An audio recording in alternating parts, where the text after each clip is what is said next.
নমস্কার, আমি মীনাক্ষী। চোখ রাখছি মুহূর্তের খবরে। রাজ্যসভা নির্বাচনের মনোনয়ন পর্বকে ঘিরে বিহারের রাজনীতিতে নতুন করে জোরদার হয়েছে শাসক বিরোধী চর্চা। মুখ্যমন্ত্রী নীতিশ কুমারের মনোনয়ন জমা দেওয়া এবং সেই অনুষ্ঠানে কেন্দ্রীয় স্বরাষ্ট্রমন্ত্রী অমিত শাহর উপস্থিতি রাজনৈতিক মহলে সৃষ্টি করেছে বাড়তি তাৎপর্য। একদিকে প্রশংসা সুর, অন্যদিকে বিরোধীদের তীব্র সমালোচনা। সব মিলিয়ে রাজ্যসভা ভোটকে কেন্দ্র করে বিহারের রাজনৈতিক সমীকরণে স্পষ্ট নতুন উত্তাপ। বিহারের রাজনীতিতে তাৎপর্যপূর্ণ মোড়। রাজ্যসভা নির্বাচনকে কেন্দ্র করে নতুন বার্তা দিল শাসক শিবির। বৃহস্পতিবার বিহার বিধানসভায় রাজ্যসভা আসনের জন্য মনোনয়নপত্র জমা দেন মুখ্যমন্ত্রী নীতিশ কুমার। তার সঙ্গে বিজেপির সর্বভারতীয় সভাপতি নীতিন নবীন, রামনাথ ঠাকুর, উপেন্দ্র কুশওয়াহা এবং শিবেশ কুমার ও দাখিল করেন মনোনয়নপত্র। এদিনের মনোনয়ন পর্বে উপস্থিত ছিলেন কেন্দ্রীয় স্বরাষ্ট্রমন্ত্রী অমিত শাহ, যা বিশেষ তাৎপর্য বহন করছে রাজনৈতিক মহলে। মনোনয়ন জমা দেওয়ার পর নীতিশ কুমারের দীর্ঘ রাজনৈতিক জীবনের ভূয়সী প্রশংসা করেন অমিত শাহ। তাঁর কথায়, নীতিশ কুমারের নেতৃত্বে বিহার প্রবেশ করেছে এক নতুন অধ্যায়ে। নীতিশ কুমারের কার্যকাল বিহারের ইতিহাসে সোনালী অধ্যায় হিসেবে লেখা থাকবে। তিনি রাজ্যকে জঙ্গল রাজ থেকে মুক্ত করেছেন এবং উন্নয়নের গতি ত্বরান্বিত করেছেন, এমনই মন্তব্য করেন অমিত শাহ। নীতিশ কুমারের সময়ে গ্রামাঞ্চলে সড়ক সংযোগ সম্প্রসারণ, পরিকাঠামো উন্নয়ন এবং প্রশাসনিক স্বচ্ছতার প্রসঙ্গ বিশেষভাবে তুলে ধরেন কেন্দ্রীয় স্বরাষ্ট্রমন্ত্রী। बिहार के यशस्वी मुख्यमंत्री श्री नीतीश कुमार जी ने भी राज्यसभा में अपना नामांकन किया है। इसके साथ ही बहुत लंबे अरसे के बाद श्री नीतीश कुमार जी फिर से एक बार राष्ट्रीय राजनीति में राज्यसभा सांसद के नाते प्रवेश करेंगे। 2005 से लेकर आज तक नीतीश कुमार जी बिहार के मुख्यमंत्री रहे। उनका एक कार्यकाल एक प्रकार से बहुत यशस्वी रहा। ये कार्यकाल उनका बिहार के इतिहास में स्वर्णिम पृष्ठ के रूप में लिखा जाएगा और बिहार के विकास के सारे मायने को उन्होंने गति देने का काम किया। দীর্ঘ রাজনৈতিক জীবনে দুর্নীতির অভিযোগ থেকে নীতিশ কুমারের দূরে থাকার বিষয়টিকেও বিরল নজির হিসেবে উল্লেখ করেন অমিত শাহ। তবে শাসক শিবিরের এই প্রশংসা বর্ষণের বিপরীতে তীব্র আক্রমণ শানিয়েছে বিরোধী রাজনৈতিক দলগুলো।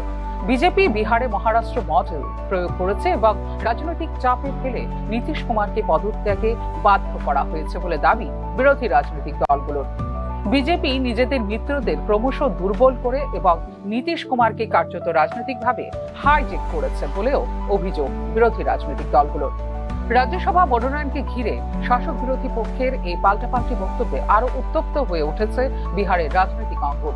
এই ঘটনা প্রবাহ ভবিষ্যতের জোট সমীকরণ এবং বিহারের ক্ষমতার রাজনীতিতে উল্লেখযোগ্য প্রভাব ফেলতে পারে বলে মনে করছেন বিশ্লেষকরা। ফিউরো রিপোর্ট, নিউজ নাও। রাজ্যের চিকিৎসকদের দক্ষতা বৃদ্ধির লক্ষ্যে এইমসে প্রশিক্ষণ পর্ব শুরু করা হয়েছে বলে বৃহস্পতিবার আয়োজিত সাংবাদিক সম্মেলনে জানিয়েছেন মুখ্যমন্ত্রী ডাক্তার মানিক সাহা।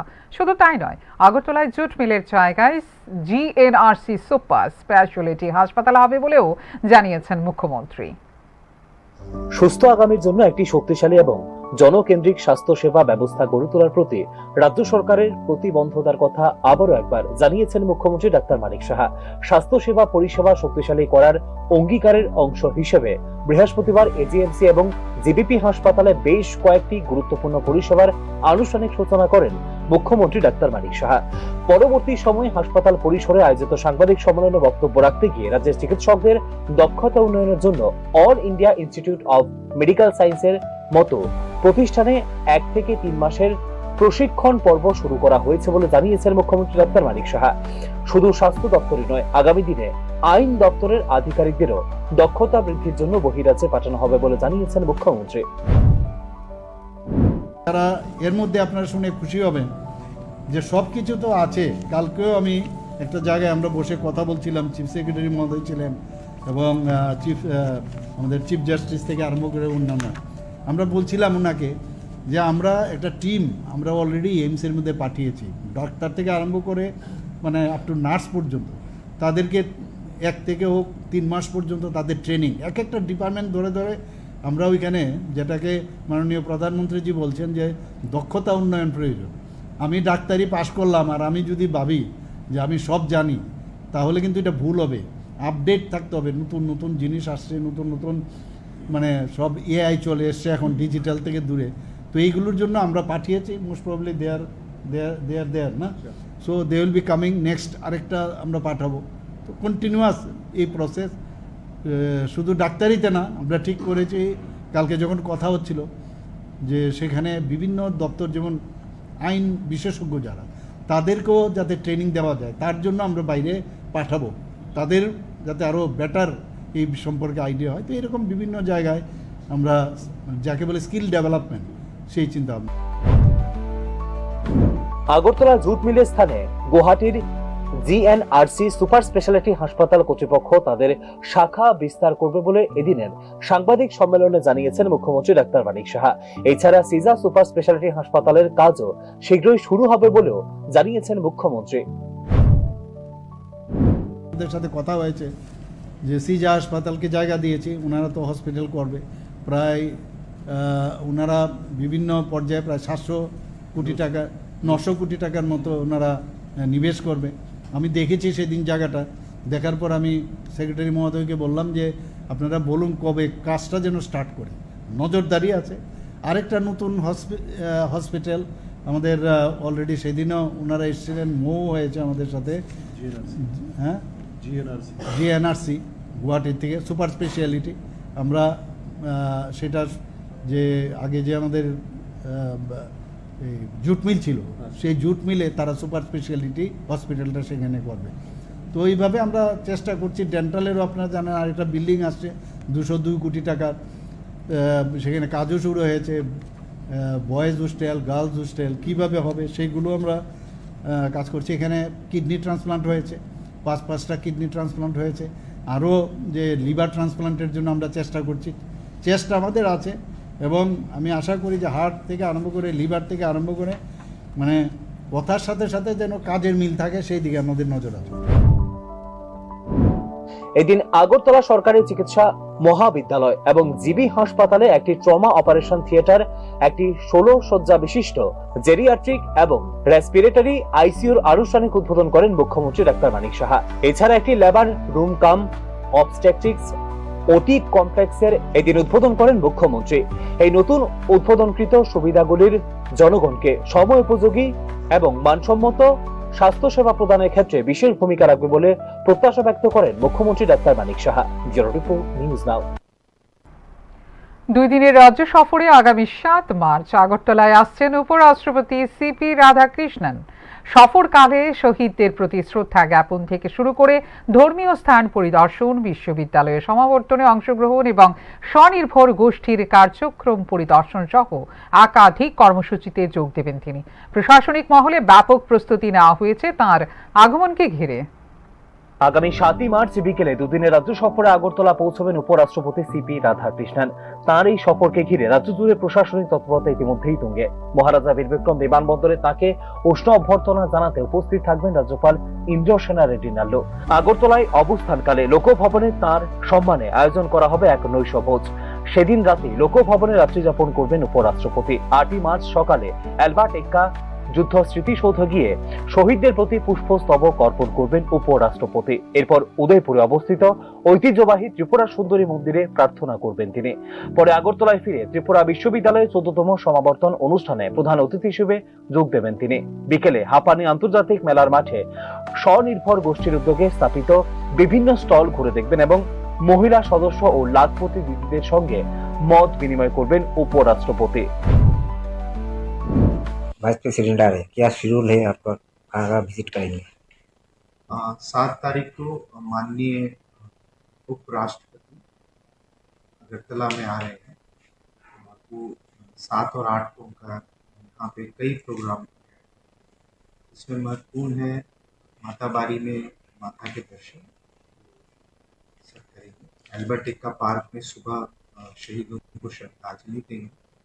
त्रिपुरा यूनिवर्सिटी के दीक्षांत समारोह में शामिल होंगे और इंटरनेशनल फेयर ग्राउंड पानिया में महिलाओं के साथ, लखपति दीदियों के साथ इंटरेक्ट करेंगे और उनके बनाए हुए प्रोडक्ट्स का संज्ञान भी लेंगे। तो बहुत ही पैक्ड प्रोग्राम है सर। हम बहुत कृतज्ञ हैं उपराष्ट्रपति भवन की उन्होंने इस अपनी इस यात्रा के लिए हमारे पूरा प्रदेश को चुना। নির্ধারিত কর্মসূচি শেষ করে বিকেলে বিশেষ বিমানে নয়াদিল্লির উদ্দেশ্যে রওনা দেবেন উপরাষ্ট্রপতি সিপি রাধাকৃষ্ণন। এদিকে উপরাষ্ট্রপতির সফরকে সামনে রেখে বিমানবন্দর কর্তৃপক্ষ, সিআইএসএফ, রাজ্য পুলিশ ও বিভিন্ন দপ্তরের ঊর্ধ্বতন আধিকারিকদের নিয়ে আয়োজিত হয় বৈঠক। নিরাপত্তা, প্রটোকল ও সমন্বয় সংক্রান্ত বিষয়ে বিস্তারিত আলোচনা হয় বৈঠকে। ধর্মীয় ও ঐতিহাসিক গুরুত্ব সম্পন্ন উপরাষ্ট্রপতির এই সফরসূচি রাজ্যের শিক্ষা ও সাংস্কৃতিক পরিমণ্ডলকে বিশেষ মর্যাদা দেবে বলে মনে করছেন সংশ্লিষ্ট মহল। ব্যুরো রিপোর্ট, নিউজ নাও। ঊনকোটি জেলার কৈলাসহর পৌর পরিষদের 14 নম্বর ওয়ার্ডের দুর্গাপুর এলাকায় নির্মীয়মান 200 আসন বিশিষ্ট যুব আবাসের কাজ চলতি বছরের অক্টোবর বা নভেম্বর মাসের মধ্যে শেষ হতে পারে বলে জানিয়েছেন মন্ত্রী টিঙ্কু রায়। বৃহস্পতিবার সকালে নির্মাণাধীন প্রকল্পটি পরিদর্শনে এসে সংশ্লিষ্ট দপ্তরের আধিকারিকদের সঙ্গে কাজের অগ্রগতি নিয়ে আলোচনা করেন এবং দ্রুততার সঙ্গে নির্মাণ কাজ সম্পন্ন করার নির্দেশ দেন ক্রীড়ামন্ত্রী টিঙ্কু রায়। প্রায় 20 কোটি টাকা ব্যয়ে নির্মীয়মান এই যুব আবাসে আধুনিক আবাসন সুবিধার পাশাপাশি থাকবে একটি কনফারেন্স হলও।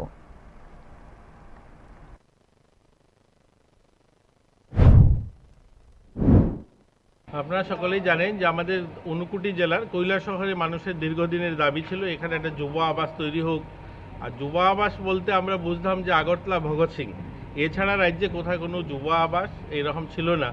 বর্তমান সময়ে আপনারা জানেন যে ধলাই জেলাতে আমবাসাতে অলরেডি একটা যুব আবাস আমরা উদ্বোধন করে নিয়েছি, মধুসূদন সাহা যুব আবাস, সেটার নামকরণ করা হয়েছে এবং সেটা উদ্বোধন হয়েছে। এবং ইতিমধ্যে 2টো যুব আবাস, একটা উদয়পুর এবং একটা কৈলাসহরে কাজ চলছে। আমরা আশাবাদী এই বছরের শেষ সময় অর্থাৎ অক্টোবর নভেম্বরের মধ্যে কমপ্লিট হবে, এটাকেও আমরা উদ্বোধন করতে পারবো। এবং এটা হলে পরে আমাদের ঊনকোটি জেলায় বিভিন্ন ক্রীড়া প্রতিযোগিতা, যে সমস্ত খেলাধুলা হয় রাজ্যভিত্তিক, গোটা রাজ্য থেকে যে সমস্ত ছেলেমেয়েরা আসে, বর্তমান সময়ে আমরা রাজ্যভিত্তিক কোনো টুর্নামেন্ট করলে ছেলেমেয়েদেরকে রাখার খুব সমস্যা হয়। আপনারা জানেন বর্তমান সময় পদ্মজং যে ফুটবল আমরা করেছি, গোটা উত্তর পূর্বাঞ্চল সহ ওয়েস্ট বেঙ্গল থেকে অনেকগুলো দল এসছে, তাদেরকে রাখার কিন্তু একটা সমস্যা তৈরি হয়েছে। আমরা যদি এই যুব আবাসটা কমপ্লিট হয়ে যায়, থাকা এবং তাদেরকে রাখার সমস্যা আর হবে না। এবং এখানে একটা কনফারেন্স হলও ছোট থাকবে, যেখানে মিটিং আড্ডা এগুলোও করা যাবে। তো আমরা আশাবাদী খুব শীঘ্রই এটা কমপ্লিট হয়ে যাবে। কত টাকা ব্যয় হচ্ছে এবং কতটা দেখুন, আসন এটা আছে? বর্তমান তো 20 কোটি টাকার কাছাকাছি সেটাকে ব্যয় ধরেই কাজ শুরু হয়েছে, কিন্তু আরও অনেকগুলো এডিশন কাজ হবে, বাউন্ডারি হবে এবং এটার সৌন্দর্যায়ন যেগুলো দরকার সেগুলো হবে। আপনারা পাশেই দেখছেন একটা ওয়ার্কিং ওমেন হোস্টেলও হচ্ছে, সেখানেও প্রায় 100 জন মহিলা, 100 মহিলাদের থাকার মতো একটা ওয়ার্কিং ওমেন হোস্টেল হচ্ছে। তো কৈলাসহরে অনেকগুলো নতুন পরিকাঠামো তৈরি হচ্ছে। তপশিলি জাতি সম্প্রদায় ভুক্তদের আর্থসামাজিক উন্নয়নের পাশাপাশি উচ্চশিক্ষার দিকটিকেও গুরুত্ব দেওয়া হচ্ছে। আম্বেদকর মেধা পুরস্কার প্রদান কর্মসূচিতে বক্তব্য রাখতে গিয়ে জানিয়েছেন মন্ত্রী সুধাংশু দাস। বৃহস্পতিবার আগরতলার সুকান্ত একাডেমি অডিটোরিয়ামে ডক্টর বি.আর. আম্বেদকর মেধা পুরস্কার প্রদান অনুষ্ঠানে উপস্থিত ছিলেন মন্ত্রী সুধাংশু দাস। বক্তব্য রাখতে গিয়ে প্রতি বছর তপশিলি জাতি অংশে নির্বাচিত 100 জন ছাত্রছাত্রীকে বহিরাজ্যে আইএএস, আইপিএস এর মতো পরীক্ষার প্রশিক্ষণের পরিকল্পনা নেওয়া হয়েছে বলে জানিয়েছেন মন্ত্রী সুধাংশু দাস। এছাড়া তপশিলি জাতি অংশের ছাত্রছাত্রীদের জন্য মুখ্যমন্ত্রী তপশিলি জাতি বিকাশ যোজনার পাশাপাশি এই অংশের ছাত্রছাত্রীদের জন্য হোস্টেলের ব্যবস্থা রয়েছে বলেও জানিয়েছেন তপশিলি জাতি কল্যাণ দপ্তরের মন্ত্রী সুধাংশু দাস। ওয়েস্টের মধ্যে অনেকগুলি হোস্টেল আছে, কিন্তু আমরা দেখছি তত স্টুডেন্ট আমাদের কাছে নাই। মনে করুন আমাদের জগন্নাথ বাড়িতে একটা হোস্টেল আছে, এখানে 100 এসসি স্টুডেন্টকে আমরা রাখতে পারি, তাদের থাকা খাওয়া সব খরচা আমরা দিচ্ছি। ইভেন তাদের এই যে আপনারা বাড়ি করে প্রাইভেট টিউশন করেন, প্রাইভেট টিউশন আমরা স্পেশাল কোচিং ব্যবস্থা করছি তাদেরকে টিচার দিয়ে, তারও টাকা আমরা দিচ্ছি। কিন্তু দেখা যাচ্ছে 100টা সিট থাকলেও আমাদের কাছে কিন্তু 100 জন স্টুডেন্ট আসে না। তো এখানে অনেক অভিভাবক আছেন, যদি আপনাদের জানাশোনা কেউ থাকে আমি বলছি আমাদের এসসি ওয়েলফেয়ার ডিপার্টমেন্ট বা সাব ডিভিশন লেভেল এসডিডব্লিউ আছেন, district level district welfare officer আছেন, তাদের মাধ্যমে যোগাযোগ করলে আমরা কিন্তু তাদেরকে হোস্টেলে রেখে তাদের পড়াশোনার ব্যবস্থা আমরা করতে পারি। আমরা রিসেন্টলি এসসি ওয়েলফেয়ার ডিপার্টমেন্ট আরেকটা প্রপোজাল রেখেছি সরকারের কাছে, যাতে এসসি কমিউনিটির যারা ছেলে মেয়ে আছে তারাও যেন বড় স্বপ্ন দেখতে পারে, তারা যেন আইএস, আইপিএস বা আইএফএস অফিসার হতে পারে। তার জন্য আমরা প্রপোজাল দিয়েছি সরকারের কাছে যে 100 স্টুডেন্টকে আমরা বাছাই করে, টপ 100 স্টুডেন্টকে বাছাই করে আমরা দিল্লিতে বা অন্য কোনো ভালো জায়গাতে তাদেরকে কোচিং করাবো, যাতে তারা আইএস বা আইপিএস কিংবা আইএফএস পরীক্ষার জন্য তারা প্রিপারেশন নিতে পারে বা তারা নিজের স্কিল বাড়াতে পারে, তার জন্য আমাদের পরিকল্পনা আছে। যদি সরকার সেটাকে অ্যাপ্রুভাল দেয়, আমরা কিন্তু আগামী দিন সেটাকেও। চিকিৎসা বিজ্ঞানে তপশিলি ছাত্রছাত্রীদের পঠন পাঠন সহজ করার জন্য এই অংশের ছাত্রছাত্রীদের প্রতি বছর 4 লক্ষ টাকার পাশাপাশি অতিরিক্ত আরো 1 লক্ষ টাকা করে দেওয়ার ব্যবস্থা রয়েছে বলেও জানিয়েছেন মন্ত্রী সুধাংশু দাস। কেউ যদি ডাক্তারি পড়তে চায়, তার জন্য প্রতি বছর তাকে 4 লাখ টাকা করে ফিনান্সিয়াল অ্যাসিস্ট্যান্স দেবে। কত করে? 4 লাখ। মানে 5 বছরের কোর্স হলে 20 লাখ টাকা কিন্তু আপনাকে আমরা এই কোর্সের জন্য এসসি ওয়েলফেয়ার ডিপার্টমেন্ট থেকে আমরা সাহায্য করছি। তার সাথে আমাদের আরেকটা স্কিম আছে, that is one time financial assistance. One time financial অ্যাসিস্ট্যান্সে আমরা আরো অতিরিক্ত 1 লাখ টাকা আপনাকে দেব এই সেম কোর্সের জন্য। তার মানে কত? 21 লাখ টাকা আমরা দিচ্ছি। ইন এডিশন টু দ্যাট আমরা আরো 13,500 টাকা আপনাকে দেব। আপনি যে হোস্টেলে থাকবেন, হোস্টেল ফি বাবদ প্রতি বছর আপনাকে আরো 13,500 টাকা করে আমরা দেব। তার মানে 5 বছরের 565 আরো 25, তাই তো 90,000 টাকা আরো আমরা দিচ্ছি। তার মানে 21,90,000 টাকা কিন্তু আমরা এসসি ওয়েলফেয়ার ডিপার্টমেন্ট থেকে আপনাকে সাহায্য করছি ডাক্তার হওয়ার জন্য। এখন মনে করুন আপনার যদি 30 লাখ বা 40 লাখ লাগে ডাক্তার হতে গিয়ে, তাহলে মোর দেন 50% কিন্তু আমরা এসসি ওয়েলফেয়ার ডিপার্টমেন্ট থেকে সাহায্য করছি। এখন এই বেনিফিট কারা কারা পাবে, তার জন্য একটা কন্ডিশন আছে। কন্ডিশন হচ্ছে ওই ফ্যামিলির ইয়ারলি ইনকাম 2.5 লাখ টাকা পর্যন্ত হতে হবে। যদিও আমাদের প্রপোজাল আমরা দিয়েছি যাতে এটা 4 লাখ বা 5 লাখ টাকা পর্যন্ত বাড়ানো যায়, কারণ বর্তমান সময় 2.5 লাখ টাকা কিছু না। যদি এটা বাড়ে তো খুব ভালো, কিন্তু আপাতত যে রেট আছে সেটা হচ্ছে 2.5 লাখ টাকা পর্যন্ত যাদের ইয়ারলি ইনকাম যে পরিবারের, তারা পাবে। First condition. সেকেন্ড কন্ডিশন হচ্ছে তার এসসি সার্টিফিকেট থাকতে হবে। থার্ড কন্ডিশন হচ্ছে তাকে এনএসপি পোর্টালে ফর্ম ফিল আপ করতে হবে, ন্যাশনাল স্কলারশিপ পোর্টাল। এই 3টা মেজর কম্পোনেন্ট, মেজর কন্ডিশন এটা ফিল আপ করতে হবে। এর বাইরে আপনার বোনাফাইড সার্টিফিকেট বা পিআরটিসি এগুলি তো লাগবেই, ব্যাংক অ্যাকাউন্ট এই সবকিছু লাগবে। কিন্তু ত্রিপুরায় তপশিলি জাতি অংশের শিক্ষাগত, অর্থনৈতিক এবং সামাজিক ক্ষমতায়নের উপর দৃষ্টি নিবদ্ধ করে বিভিন্ন প্রকল্প বাস্তবায়ন করেছে রাজ্য সরকার। মূল উদ্দেশ্যগুলির মধ্যে রয়েছে উচ্চশিক্ষার জন্য ম্যাট্রিক পরবর্তী বৃত্তি, বায়োফ্লক চাষে দক্ষতা প্রশিক্ষণ, প্রতিযোগিতামূলক পরীক্ষার জন্য কোচিং এবং হোস্টেল এবং স্কুলের মতো অবকাঠামোগত উন্নয়ন। উৎপাদনকারী প্রকল্পের জন্য SCA, SC, SP প্রকল্পে দেওয়া হয় আর্থিক সহায়তা। এদিন পশ্চিম ত্রিপুরা জেলায় মোট 1,817 জন এবং গোটা রাজ্যে মোট 6,009 জন শিক্ষার্থীর হাতে তুলে দেওয়া হয় ডক্টর B.R. আম্বেদকর মেধা পুরস্কার। Bureau report, news now. সরকার আসে, সরকার চায়, কিন্তু গ্রামীণ ও পাহাড়ি এলাকার একাংশ মানুষের জীবনে আসে না পরিবর্তন। উন্নয়নের বহুল প্রচারের মাঝেও ন্যূনতম পানীয় জলের অভাবে দিন কাটাতে হচ্ছে বহু পরিবারকে। প্রতিশ্রুতি আর প্রকল্পের ঘোষণার ভিড়ে বাস্তবের সংকট যেন স্পষ্ট হয়ে উঠছে ক্রমশ। সরকার আসে, সরকার যায়, কিন্তু ফেরে না সাধারণ মানুষের ভাগ্য। উন্নয়নের বহুমুখী দাবির মধ্যেও আজও ন্যূনতম পানীয় জলের সুবিধা থেকে বঞ্চিত গ্রামীণ ও পাহাড়ি এলাকার বহু মানুষ। অনেক ক্ষেত্রে এখনো নির্ভর করতে হয় দূরবর্তী ঝর্ণা, কূপ বা অস্থায়ী জলাধারের উপর। গ্রীষ্মের প্রাক্কালে পরিস্থিতি আরো ভয়াবহ আকার ধারণ করে যখন শুকিয়ে যায় প্রাকৃতিক জলস্রোত, বেড়ে যায় জল সংগ্রহে দুর্ভোগ। নারী ও শিশুদেরকে অধিকাংশ সময় কয়েক কিলোমিটার পথ পাড়ি দিয়ে জল আনতে হয়, যার প্রভাব পড়ছে দৈনন্দিন জীবনে।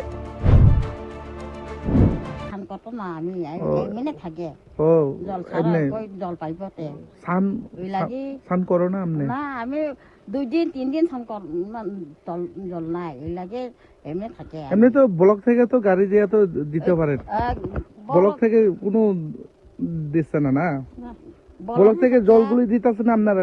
না না না, এখানে জল আছে। কোন ব্লক আপনারা? এই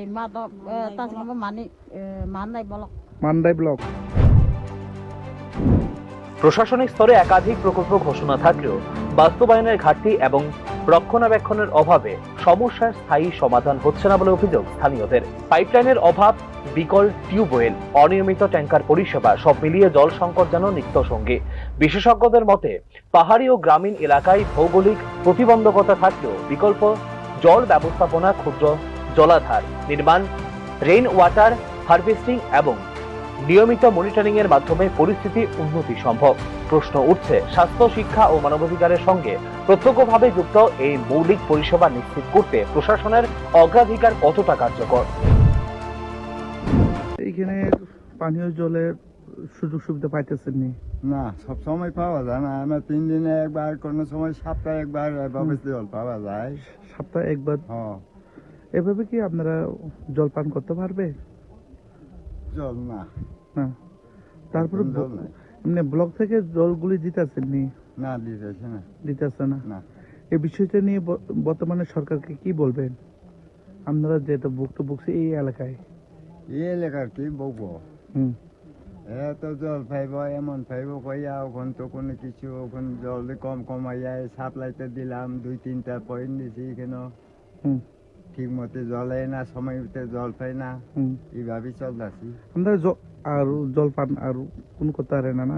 আপনারা স্নান করতে পারেন না? না না না, স্নান করেন না, খাওয়ান জলে এখন সবসময় পাওয়া যায় না। তারপর স্নান করতে করবেন না? সরকারি সূত্রে দাবি করা হয়, গ্রামীণ জল সরবরাহে বাস্তবায়িত হচ্ছে একাধিক প্রকল্প। প্রায় 80% কার্যকর হয়েছে জল জীবন মিশন। তবে মাঠ পর্যায়ে প্রকল্পের রক্ষণাবেক্ষণ, নিয়মিত মনিটরিং এবং পরিকাঠামোগত উন্নয়নে ঘাটতির অভিযোগ এক্ষেত্রে স্পষ্ট। অনেক ক্ষেত্রে পাইপলাইন বসানো হলেও জল সরবরাহ নিয়মিত নয়। আবার কোথাও বিদ্যুৎ বিভ্রাট বা যান্ত্রিক ত্রুটির কারণে পরিষেবা বন্ধ থাকে দীর্ঘদিন। পানীয় জল কেবল একটি পরিষেবা নয়, এটি মৌলিক মানবাধিকার ও জনস্বাস্থ্যের সঙ্গে প্রত্যক্ষভাবে যুক্ত। জাতীয় পর্যায়ে সব ঘরে জল লক্ষ্যমাত্রা নির্ধারণ করা হলেও বাস্তব চিত্র এখনো অসম। উন্নয়নের পরিসংখ্যান ও প্রকল্প ঘোষণার বাইরে গিয়ে কার্যকারিতা ও টেকসই ব্যবস্থাপনার উপর গুরুত্ব আরোপ করা জরুরি বলে মনে করছে বিশ্লেষকরা। অর্থাৎ যতদিন না গ্রামীণ ও পাহাড়ি এলাকার প্রতিটি পরিবার নিয়মিত ও নিরাপদ পানীয় জলের সুবিধা পাচ্ছে, ততদিন উন্নয়নের দাবি পূর্ণতা নিয়ে থেকেই যাবে প্রশ্ন। ব্যুরো রিপোর্ট, নিউজ নাও। চোখ রাখবো এই মুহূর্তের শেষ খবরে। ভারত বাংলাদেশ সীমান্তবর্তী সোনামুড়া চেকপোস্টে স্থাপিত পাঞ্জাব ন্যাশনাল ব্যাংকের এটিএম দীর্ঘদিন ধরে বন্ধ থাকায় চরম ভোগান্তির মুখে পড়েছেন সীমান্ত পারাপারকারী যাত্রী ও স্থানীয় গ্রাহকরা। শহরে কার্যকর কোনো বিকল্প এটিএম না থাকায় নগদ পরিষেবায় দেখা দিয়েছে অচলাবস্থা, যা সীমান্ত বাণিজ্য ও সাধারণ মানুষের দৈনন্দিন লেনদেনেও ফেলছে প্রভাব। সীমান্তবর্তী সোনামুড়া মহকুমায় ভারত বাংলাদেশ চেকপোস্টের এটিএম পরিষেবা দীর্ঘদিন ধরে বন্ধ থাকায় তীব্র ভোগান্তির মুখে পড়েছেন সাধারণ মানুষ। শহর থেকে প্রায় 3 কিলোমিটার দূরে শ্রীমন্তপুর চেকপোস্টে স্থাপিত পাঞ্জাব ন্যাশনাল ব্যাংকের এটিএমটি শুধু সীমান্ত পারাপারকারী যাত্রীদেরই নয়, সোনামুড়া শহরের হাজারো গ্রাহকের একমাত্র ভরসা এই এটিএমটি। কিন্তু গত 3-4 মাস ধরে অচল অবস্থায় পড়ে রয়েছে এই এটিএম কাউন্টার। শহরে বর্তমানে পাঞ্জাব ন্যাশনাল ব্যাংকের কার্যকর কোনো এটিএম নেই, ফলে চেকপোস্টের এটিএম বন্ধ হয়ে যাওয়ায় নগদ অর্থ তুলতে 9 কিলোমিটার দূরের মেলাঘর যেতে হচ্ছে গ্রাহকদের। বিশেষ করে প্রবীণ, পেনশনভোগী ও সরকারি কর্মচারীরা পড়ছেন সবচেয়ে বেশি সমস্যায়। এত বছরের পুরানো পাঞ্জাব ব্যাংক, ইউবিআই আগে ছিল, এখন পুরানো পাঞ্জাব ব্যাংকের একটা বেশি নেই। মানুষের রাস্তার মধ্যে গাছ তলে এসে দাঁড়াতে হয়, চেয়ার নেই, পাখা নেই, এমন পরিষেবা আর পাঞ্জাব ব্যাংকে কোনো দিন ছিল না। পাঞ্জাব ব্যাংকের কোনো দিন একটা কাগজপত্রের জন্য মানুষের চেক আপ করতে হলে এটিএম নেই, একটা বই চেক আপ করতে হলে মেশিন নষ্ট হয়ে যাচ্ছে, এই মেশিনের জন্য 4-5 দিন ঘুরতে হয়, এরপরে ঘুরলে আবার ঠিক হলে আবার নষ্ট হয়ে যাচ্ছে। এই গাফিলতিতে পাঞ্জাব ব্যাংক, সোনামুড়া পাঞ্জাব ব্যাংক অনেক দুর্নীতি বাস হয়েছে। মানে আপনাদের চোখের সামনে আপনারা দেখেন প্রতিনিয়ত ভুক্তভোগী মানুষ, আমাদের দোকানের সামনে আজ আর দেখিনি কোনোদিন। মানে মানুষ ভুক্তভোগী হচ্ছে, ভুক্তভোগী মানুষ অনেক ভুক্তভোগী। কি চাইবেন? এখান থেকে অনেক লোক চলে যাচ্ছে, এটিএম এর সাজা তো নেই, এরপর মানুষ পেনশনওয়ালারা এখান থেকে চলে যাচ্ছে। লাইনে দাঁড়াতে হচ্ছে, কাজ হচ্ছে না, পুরানো লোক নেই। এই সোনামুড়া পাঞ্জাব ব্যাংক কি চাইবেন আপনারা? গ্রাহকরা এখানে বারে বলেছিল যে এখানে একটা সাইডে দিয়ে একটা এটিএম দেবে, তাও এটা বারে এসে যাচ্ছে, এখানে হবে না, পরে হবে। এই আর পাঞ্জাব ব্যাংকের যে আসলে এটা কি বলবো, এটা অনেক দুঃখের বিষয় আমাদের সোনামুড়াবাসীর জন্য যে আমাদের একটা সরকারি bank Sonamura Punjab national bank, এই ব্যাংকের কোনো এটিএম সোনামুড়ার মধ্যে নাই। একটা ছিল, যেটা ছিল আমাদের শ্রীমন্তপুর চেকপোস্টে। তো ইদানিং এটাও এখন নষ্ট। এই কারণে আমরা ব্যাংকের সাধারণ এবং ছোটোখাটো বিষয়ের জন্য আমরা সোনামুড়াতে কোনো সাহায্য পাচ্ছি না, এবং টাকা তোলা থেকে শুরু করে ব্যাংকের পিন এবং এছাড়াও বিভিন্ন কিছুর জন্য আমাদের মেলাঘর যেতে হচ্ছে। তো এটা আমাদের সোনামুড়ার মানুষবাসীর জন্য অত্যন্ত দুঃখনীয় বিষয়। তো আমার একটাই আবেদন ব্যাংক কর্তৃপক্ষের কাছে, যাতে আমাদের সোনামুড়া একটা এটিএম বসানো হয় অতি শীঘ্র। কয়েক বছর আগে ইউনাইটেড ব্যাংক অফ ইন্ডিয়া সহ একাধিক ব্যাংকের সঙ্গে পাঞ্জাব ন্যাশনাল ব্যাংকের একীভূতকরণের পর থেকে সোনামুড়া শাখার পরিষেবা নিয়ে বাড়তে থাকে অসন্তোষ। একসময় সরকারি কর্মচারীদের নির্ভরযোগ্য ব্যাংক হিসেবে পরিচিত এই শাখা এখন পাসবুক আপডেট, লেনদেন সংক্রান্ত সমস্যা এবং এটিএম পরিষেবার ঘাটতি পরিণত হয়েছে নিয়মিত অভিযোগে। চেকপোস্ট এলাকায় এটিএম স্থাপনের মূল উদ্দেশ্য ছিল ভারত বাংলাদেশ যাতায়াতকারী যাত্রীদের তাৎক্ষণিক নগদ পরিষেবা প্রদান, কিন্তু সেটি বন্ধ থাকায় সীমান্ত পারাপারকারী নাগরিকরাও পড়ছেন সমস্যায়। ব্যবসায়ী, ছোটখাটো বিক্রেতা এবং দৈনিক যাত্রীরা নগদ সংকটে পড়ে খুঁজতে বাধ্য হচ্ছেন বিকল্প ব্যবস্থা। সবচেয়ে বড় সমস্যা তৈরি হয়েছে এটিএম পিন বা পাসওয়ার্ড সংক্রান্ত কাজে। গ্রাহকদের দাবি, নিজস্ব ব্যাংকের এটিএম ছাড়া এই ধরনের প্রক্রিয়া সম্পূর্ণ করা সম্ভব নয়। ফলে শুধু নগদ উত্তোলন নয়, প্রযুক্তিগত নানা প্রয়োজনে দূরবর্তী শাখার উপর নির্ভর করতে হচ্ছে তাদের। পাঞ্জাব ন্যাশনাল ব্যাংক, এখানে আমরা দেখতে পাচ্ছি এটিএম নাই। মানুষ কি ধরনের ভোগান্তির শিকার হইতেছে এটিএম না থাকা? ভোগান্তি তো সব মানুষের হইতেছে, আমারও হইতেছে। আমি একটা এটিএম আছে, এটিএমটা শ্রীমন্তপুর পাঠাইছে, শ্রীমন্ত এটিএম নষ্ট হয়ে গেছে। এখন তো মানে মানুষ হয়রানি হইতেছে, মানুষ টাকা উঠাতে পারতেছে না। সব দিন তো আর ব্যাংক খোলা থাকে না, বন্ধ থাকে এবং সমস্যা হইতেছে প্রতিনিয়ত। গরিব মানুষের তো আরো বেশি অসুবিধা, তারা কোথা থেকে টাকা পায়। মানে দীর্ঘদিন যাবত এই সমস্যা। একটা এটিএম পাশাপাশি বসানোর কথা, বসাতে যাচ্ছে না এখন অব্দি। এটিএম যদি কাছাকাছি না থাকে, ব্যাংকের সামনে যদি না থাকে বা কাছাকাছি না থাকে, তো মানুষ তো হয়রানি অটোমেটিকলি হইব। কত বছর ধরে এই অবস্থা? এখন এটা আনুমানিক 2 বছর, আনুমানিক 2 বছর হইব এটা বন্ধ হয়ে গেছে। মানে এটা এটিএম কোনো কাজ করতেছে না। মানে সোনামুড়া শহরে কোনো পাঞ্জাব ন্যাশনাল ব্যাংকের এটিএম নাই? কোনো ইয়ে নাই, এটিএম মানে সেন্টার নাই। যদি পিন জেনারেট বা বিভিন্ন সংক্রান্ত, তাহলে কই করতে হয়? অন্যখানে যাইতে হয়, এখানে যাইতে হয় না। ওই তো আউটার সঙ্গে যাইতে হয়, নাইলে ওই যে না তাহলে কই যাইতে হয়? মানে মানুষ যাইতে হয় মেলাঘর, নাইলে কাঠালিয়া যাইতে হয়। পাঞ্জাব ন্যাশনাল ব্যাংক তো এদিকে আর নাই, সোনামুড়া তো আর নাই। একটাই সেন্টার, একটাই মানে ব্যাংক আছে। তো এখানে তো মানুষ দৌড়াদৌড়ি করতেছে, হরানি হইতেছে। কি দাবি করবেন ব্যাংক? এখন হইলো দ্রুত গতিতে যাতে তাড়াতাড়ি যাতে আমাদের একটা এটিএম দেয়, এটা আমাদের দাবি। ডিজিটাল ভারতে যেখানে সহজ ও দ্রুত ব্যাংকিং পরিষেবার কথা বলা হচ্ছে, সেখানে একটি গুরুত্বপূর্ণ সীমান্ত মহকুমায় এটিএম পরিষেবা অচল থাকা প্রশ্ন তুলছে প্রশাসনিক উদাসীনতার উপর। এই ক্ষেত্রে দ্রুত চেকপোস্টের এটিএম চালু করা এবং শহরে স্থায়ীভাবে কার্যকর এটিএম পরিষেবা নিশ্চিত করার দাবি করছে সোনামুড়ার হাজারো গ্রাহক। ব্যুরো রিপোর্ট, নিউজ নাও।